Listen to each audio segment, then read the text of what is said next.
बघा. कारण त्या ठिकाणी असताना त्यानं मला सरोवरामधलं पाणी दाखविलं आणि ते माझ्या असणारी ती जी खेचरी होती तिनं माझ्या पायाला धरलं आणि पाय झटकेल्याबरोबर तिचा उद्धार झाला.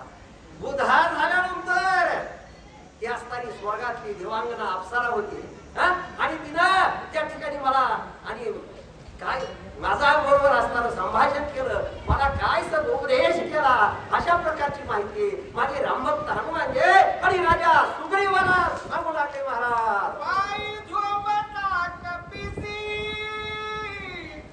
राम स्मरण यावेसी मारू राक्षसी रामे दिसी उद्धार दे. काय गोड आहे कथा बघा महाराज. तुम्ही या पत्रकार